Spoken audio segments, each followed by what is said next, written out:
We're here at Humble Bundle, their offices in San Francisco. We're hanging out at GDC and we're here to see the new Humble publishing program.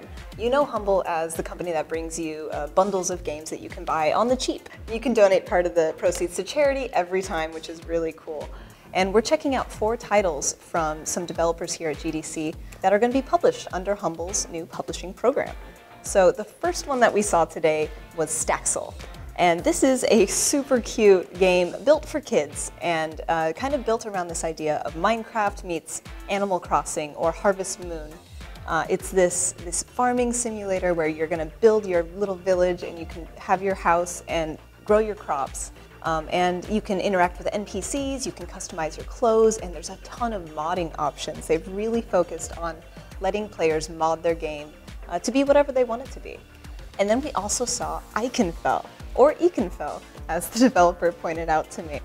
So Iconfell is this game that is gonna feel like Harry Potter to most people. It's this RPG that takes place in a magic school, and you are the sister of a witch, Harry Potter of her world.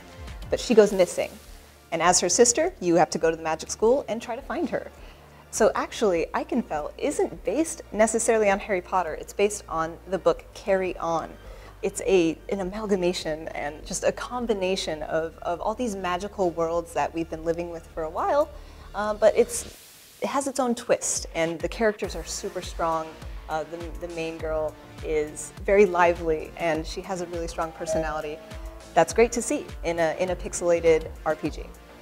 So in Iconfell, the battles are really important because a lot of the story comes out in these battles. Nothing is as it seems. And the enemies, they grow and they change while you're fighting them. It's a turn-based game, so you're going to be standing in one spot and taking turns hitting an enemy. And you can lay down traps for them. You can throw down attacks that will damage multiple squares all around you.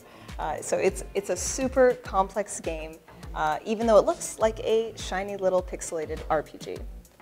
We also saw Hacky Zack by Spaceboy, which is like, you know, hacky sack, where your goal is to take a little dude named Zack, who dresses up in all sorts of adorable costumes, and get a ball to a goal. But it's more complicated than just bouncing a ball around a room. There's all sorts of obstacles. Think of it like Super Meat Boy, except for instead of just jumping and avoiding buzzsaws, you're jumping around a bunch of puzzles and trying to kick a ball into a goal. There are walls that only affect necessarily the ball and not Zack himself.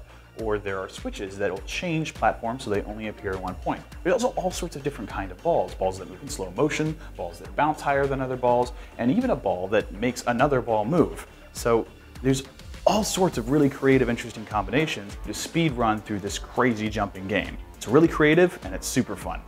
Finally, we saw a game called Keyboard Sports, a game that actually doesn't involve very many sports, but has a lot of keyboarding. Well, just one keyboard in specific.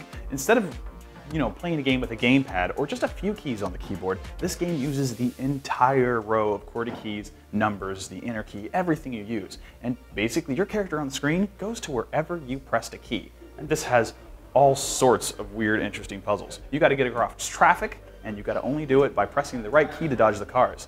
You've gotta pick up some tea at the grocery store, and you gotta figure out how to get all the way around the entire grocery store using the keyboard keys that correspond with the right spot on the screen without knocking anything over. And then you pick up the tea by, well, of course, pressing the T button. It's amazing, fun, and completely not how you would expect a game to play. It's also kind of what happens when you build a game for GDC's alternate controller mini conference area, and then you find out keyboards aren't allowed. It's worth it because Humble picked it up and we're getting this amazing game anyway.